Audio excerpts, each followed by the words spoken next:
Normally when it comes to games, I'm an advocate for slowing down, chewing your food, savor and enjoy the games that you're playing. But every once in a while, there's a game here or there that just really has its hooks in me. I cannot pull myself away from it, and I finish the game much quicker than I had anticipated. And that's what today's video is all about. So hello everyone, and welcome back to another video. Today's video is going to be a direct video response to my good friend Paige, or FemTrooper here on YouTube.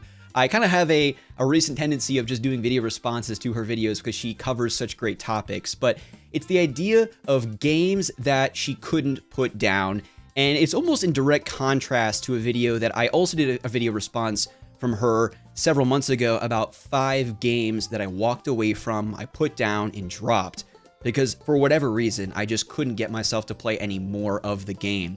So today, instead, we're talking about 5 games that I couldn't put down, and some really recent favorites actually for the 5 games that I've selected. But before we get started, let me know down in the comments section below, what are some games that you could not put down and you rolled credits a lot faster than you expected? Without further ado, let's go ahead and get started. Now, first up for me is a sequel to one of my favorite games. It came out in 2020 and was not really the best game to play during the difficult times of that year. But that is The Last of Us Part 2. I have the special edition here. And my goodness, I beat this game in 3 days. I started it on Friday night, the day it released, and I rolled credits around 2:30 in the morning, technically Monday, but Sunday evening. So it was just a few short days, long stretches of time playing this game. And one of the main reasons I think that I powered through and wanted to complete it as quickly as possible, outside of the game just being very compelling from a story side of things, is that the day before it released, I tweeted a picture of my dog looking out the window, and I added Neil Druckmann, the director of the game, and I said, me waiting for The Last of Us Part 2, or waiting for my Amazon order to arrive, or something to that effect.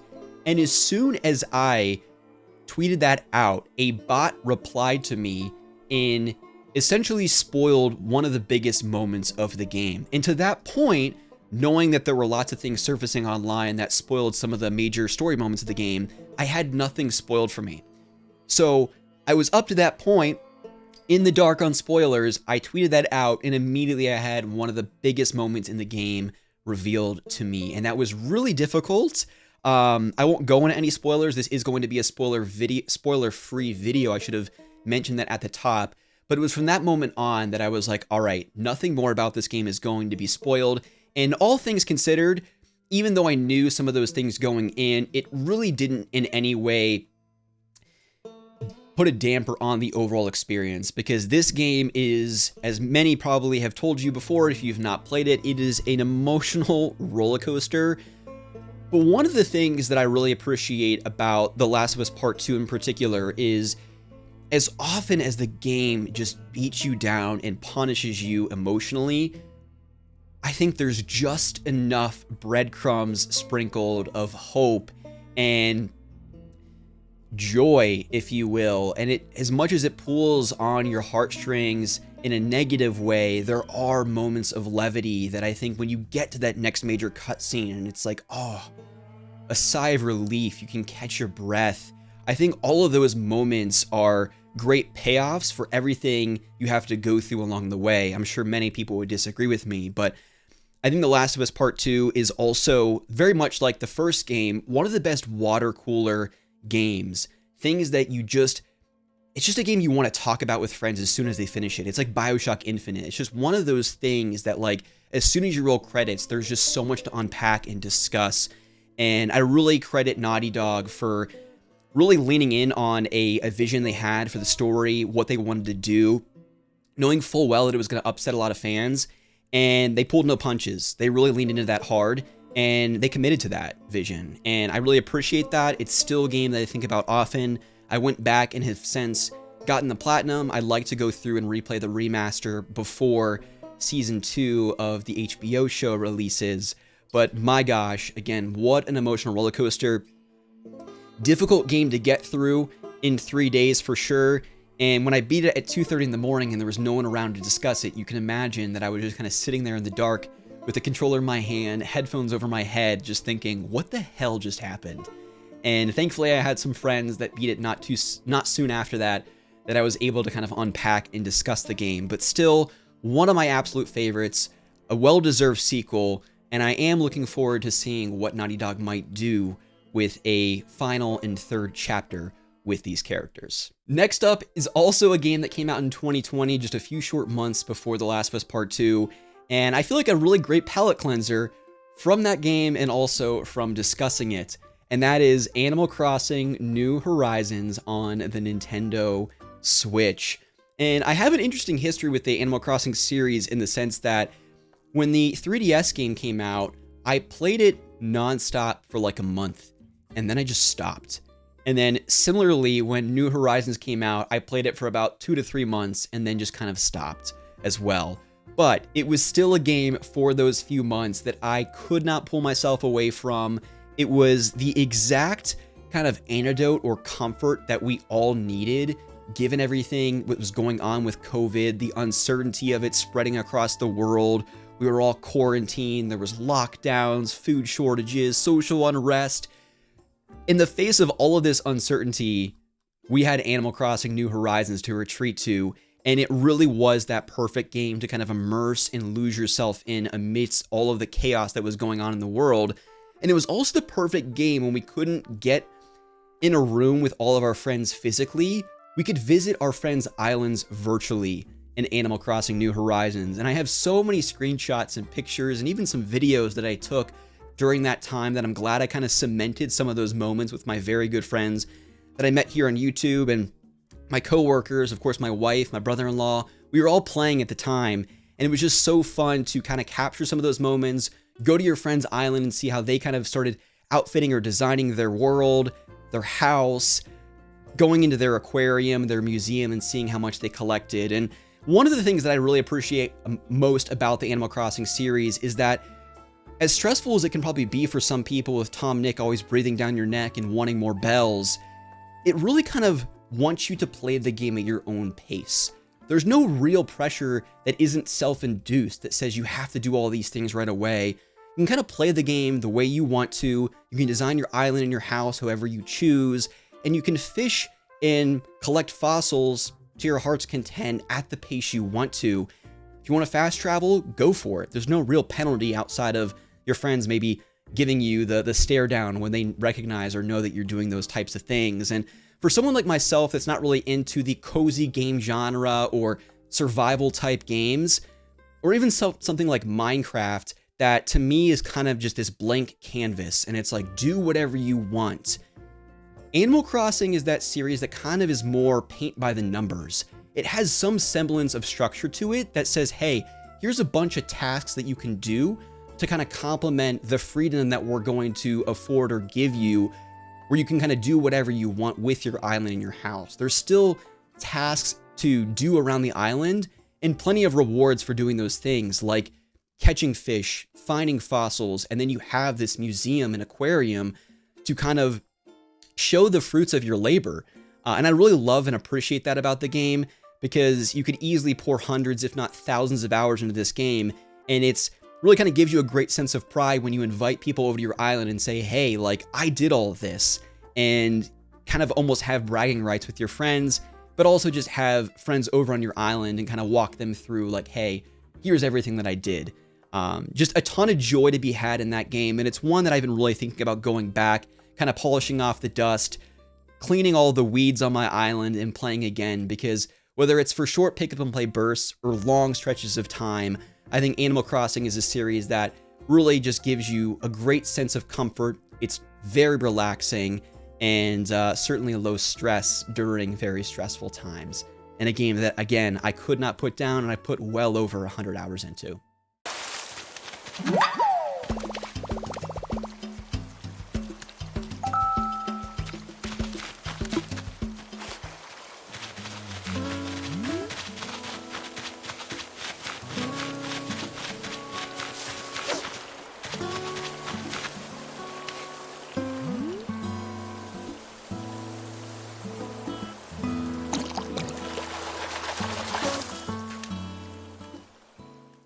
Next up, we have my 2022 Game of the Year, and that is God of War Ragnarok.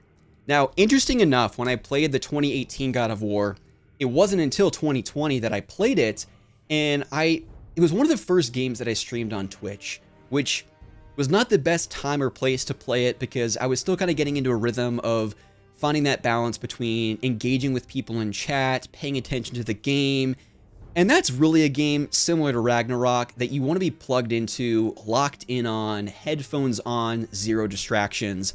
And I really didn't get that experience with that 2018 God of War, even though I still very much enjoyed my time with it, one of my favorite games on the PlayStation 4. But when Ragnarok came out, I believe it was November of 2021, I beat it in about 10 days, I got the Platinum Trophy, and it really was that experience that I had the headphones on, no podcasts or YouTube up while I was playing it, and just seeing that evolution of Kratos and Atreus' relationship continue to kind of blossom in this interesting dynamic when Atreus wasn't this super young kid anymore, and he was kind of going through that rebellious teenage years, and just seeing how Kratos kind of approached that as a father and kind of giving him that freedom to kind of express himself more, but also they were formative years for Atreus, right, at that point, so he was kind of coming into his own, and just seeing that dynamic kind of throughout that game, plus you introduce stuff like Thor and everything that kind of came along with that. Again, I'll keep this spoiler free, so I won't go into the details on the story, but similar to The Last of Us Part 2 is one of those things that I could not pull myself away from a story side of things, and then just the gameplay overall, really just kind of getting into that rhythm of throwing that axe, introduce some new weapons as well, exploring the different environments and trying to find all the hidden collectibles. I just thoroughly enjoyed my time with Ragnarok, and I still need to go back and actually play the DLC, that Valhalla. I think it's almost introduced some kind of roguelike elements, and I think it's also free. I don't think you had to actually pay for it. And at the time of this video that I'm recording, it sounds like there's also been some rumors that we might have more God of War news coming in December just on the heels of the Game Awards. So very curious to see if they're going to introduce maybe a Miles Morales type half sequel to this series of games. But incredible voice acting, phenomenal. Bear McCreary kind of composes a really complimentary soundtrack. What a roller coaster of a game. Really enjoyed it, and again, I got the Platinum Trophy in 10 days. Just could not pull myself away from this one. All right, next up, we have my 2021 Game of the Year, and that is Kena Bridge of Spirits. I have the PS4 physical edition, but I bought it digitally on PS5 when it first released. And what a magical little game this is. One that I feel like came out, people talked about it in 2021, but not a whole lot of buzz ever since it released. But I really encourage folks to play it because it kind of captures the essence of a Studio Ghibli film from a story side of things, and even just kind of the animation style. Ember Labs, they really have a history of creating really great animated shorts. They did one for Majora's Mask that I think caught quite a bit of attention. And so when these two brothers kind of created this game studio to make Kena, it really is a standout release on the PlayStation 4, PS5. From a gameplay side of things, it almost kind of has a Horizon Zero Dawn energy to it because you have the dodge roll mechanic using her, this main character, Kena's bow and arrow. And it also kind of blends some weird Pikmin mechanics because you have these adorable little rot creatures, these little fuzzball Kirby looking things down here.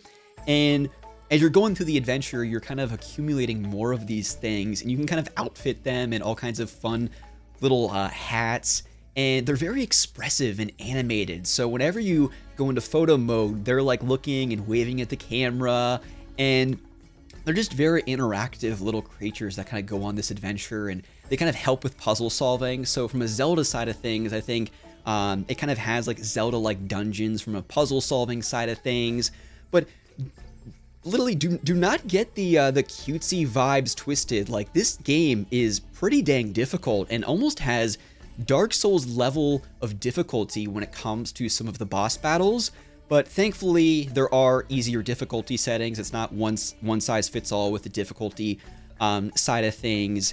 And what's interesting about this is that, talk about games I couldn't put down, I got the Platinum Trophy in 2 days and 2 hours. I had to look over here in my notes on the right. And I remember posting a tweet about beating the game, and a friend of mine literally replied and said, "Rusty, slow down and chew your food." And he probably was right. I probably should have slowed down just a little bit and savored this experience a little bit more than I probably did. So something I need to go back and replay for sure. But at the time, you actually did need to beat this game on master difficulty, which there's no way in heck I was ever going to do. There was a glitch that you could essentially fast travel to the very end of the game, as if you had beaten the game on the hardest difficulty and pop that difficulty specific trophy, which is exactly what I did after I enjoyed the game for what it was, playing on an easier difficulty setting. And they patched that out at a later date, but then the trophy hunters cannot be stopped. There has been another workaround that has been found, so shout out to my boy, my friend Blinkoom here on YouTube. He also, I think, used that workaround to get the Platinum Trophy for himself. But what an amazing game. Again, just a really great showcase for the PlayStation 5 graphically. Make some good use of the DualSense using the bow and arrow. And again, just a wonderful, heartfelt little adventure that kind of has Studio Ghibli, Avatar The Last Airbender vibes from a story side of things. So you can get this super cheap nowadays, but another great example of a game that I could not put down. And last but certainly not least, a game that should come as no surprise to people that have been following my channel for any amount of time. A game that really took me by surprise, and one that I actually didn't really follow the Kickstarter because I was in college at the time and kind of took a back seat to following a lot of the video game news. But I remember very distinctly going into a GameStop and picking up Yooka-Laylee on the PlayStation 4. And if you can believe it or not, I went home, I put this game in, and within 3 days, I not only beat it, but I got the Platinum Trophy. It took me a little over 30 hours. I did everything you could possibly do in this game and 100%ed it. And one of the things that I loved most about Yooka-Laylee is that it really reminded me of why I fell in love with 3D platformers as a kid. Whether it was Spyro 2, Ripto's Rage, Banjo-Kazooie, or DK64, I loved going into these wide open environments and just seeing all kinds of collectibles littered across the world or that particular level, and just at my own pace, wandering the level, finding everything there was to find. And Yooka-Laylee not only has that in abundance, but you also have some really goofy characters in Banjo-Kazooie fashion because you have some ex-Rare developers that created this game. And I really think it really captures the magic of that N64 3D collectathon era of 3D platformers really well. I know it really didn't satisfy the expectations of a lot of the die-hard Banjo-Kazooie fans, and I understand all of that. Someday I'd love to do a deep dive retrospective review of Yooka-Laylee, and maybe no better time to do it here in the near future because this studio has announced, Platonic Games, that they are going to be doing a Yooka-Laylee Repagey, I think is the name of it. They're remastering the game even though it came out not too long ago in 2017, but I think playing this game with a fresh coat of paint will be a nice entry point for people that have not yet played it, but then also a nice opportunity for folks like myself to replay it.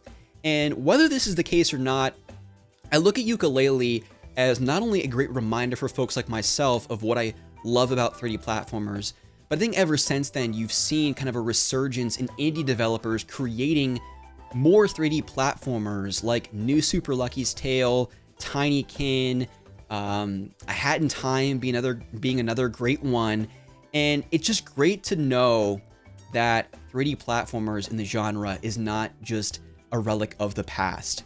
It's not something that's going to stay on the PS2 and the N64 going forward. I think it's not just Nintendo creating 3D Mario games. We're going to see other studios and indie teams continuing to keep 3D platformers alive, and that just makes me super happy and also excited for this remaster whenever it comes to consoles here in the hopefully near future. But Yooka-Laylee, again, another game I could not put down. I got the Platinum in 3 days, which is kind of wild, but really enjoyed my time with it. And if you haven't played Yooka-Laylee, please, what are you waiting for? You've got to play this 3D platformer gem. All right, everyone, those are the 5 games that I could not pull myself away from, I could not put down.